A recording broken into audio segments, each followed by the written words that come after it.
Hello and welcome to another property technical video.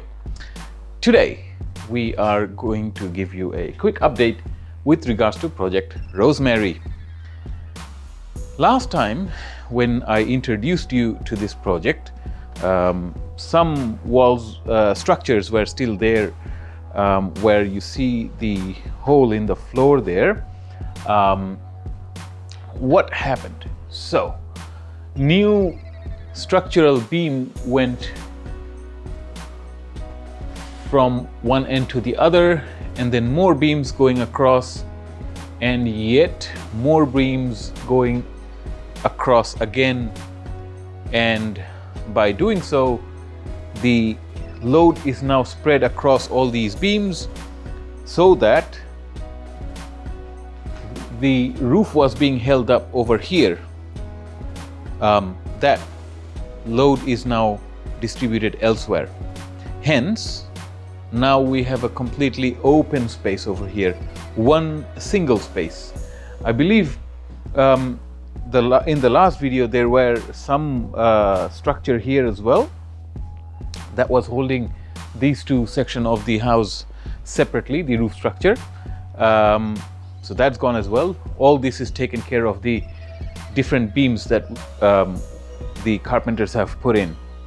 And of course, as far as progress goes, you know, carpentry is still happening. They're going to be gyprocking. In Australia we call it gyprock instead of sheetrock. In many other places they call it. These ducting lying around, they are being put in for the aircon. So the new aircon that we are installing, the ducted system, the ducting needs to go in now before the gyprock is done. So the roof is open now, and all these ducting, as you can see inside, they had access to it. Like you see those rose pieces up there. I don't know if it is that clearly visible in the camera here, a little bit dark, but once this place is going to get a door. So once the door is fit over here and this whole space is closed up, these are the two glass pieces that's going to stay there as decoration. But why rose? So here, although this rose is from a different era altogether, but I think it'll match just well enough to matter. Maybe they'll work together. If it doesn't, you know, it's close enough. But one thing that I'm really happy about is what's above me, a skylight. Now, I don't know, let's see if we can see outside.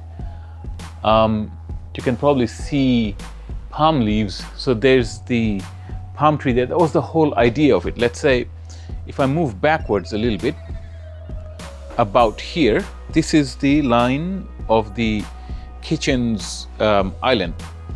So if someone is standing here, they can still see outside. You'll have a sort of a view outwards and see the palm leaves, you know, swinging in the air.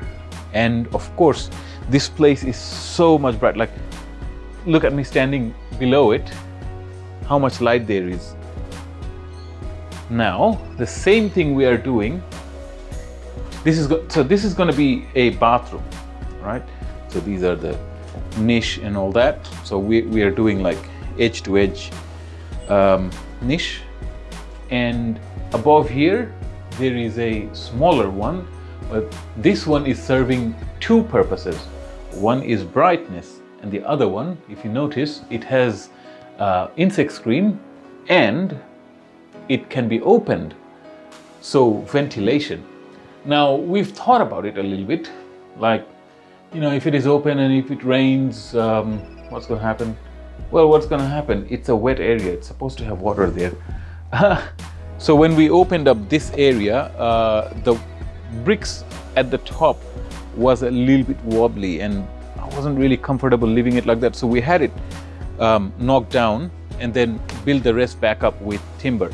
So it will still be gyprocked, it'll be a flat wall, but at least now it's structurally solid. We know for a fact that it's not gonna fall apart or something. Same thing happening here. So it was wobbly here, so we had it cut down from the edge over there, break it, and strengthen it up with timber. So now it's fixed. It's not going anywhere. So stuff like that. And other things are, with an old house, you have old house problems, right? So there are issues with moisture that we are solving, and then there are issues with rainwater. So rainwater system needs to be pretty much rebuilt, the whole thing, and the downpipes and stuff. Yeah, some gutterings and stuff is going to stay in place, but we are looking at a substantial cost in rebuilding all that. Speaking of substantial cost, what you see above me, this is an absolute pride and joy. We didn't think we would be able to achieve this roof structure like this, but the carpenter, he was he was confident that this could be done, and yeah, so we said, let's do it. It costed a lot of money. I mean, to do this is close to 7 grand, just this bit, right? But you know, I think it's a worthwhile expense. Wait till it's finished though. It's gonna get light features and stuff like that. So more on that. Watch the space. New wiring. So a lot of cable that you see lying around. So this is as per my requests that the electrician has you know, put a lot of cabling, leaving me a lot of what's it called, like provisions for plans that I have. Like say for example, there's a plug point up here. Why would you want a plug point up there, right? But since the kitchen cabinet is going over here, I want LEDs on top. So now is the time to tell the electrician to put a power point up there so I can draw power from it, instead of having to run it through the cabinetry or something like that. So that's the quick overview of progress that has been made. So next steps would be to finish the gyprocking, and then once that is done, first coat of paint is going to go, and then the tiler will come and do the screeding, and then tiling will be done, and then the painter will come back, and then the fixtures and things like that will start happening. So we have started actually building the kitchen. Actually, I am building the kitchen. We have ordered it and the cabinetry has arrived. Maybe I'll discuss that in a separate video, a quick one. And so we are building it where we live currently, and we have space to do it, so we are doing it. All this has been thought out, and we're going to bring them over once we are ready. So that saves on cost, but what it saves on cost, we are you know, we are able to spend a little bit extra knowing that we have saved on labor. So as far as building work goes, or structural work goes, this is about it. The overall shape has taken place. So from here on end, it's a dash to the finish line, right? So gyprock and tiling and painting and kitchen installation, the bathrooms, electrical fittings, all that is going to go in, and landscaping, lots and lots of landscaping. Of course, the pool as well outside, so that's a major work.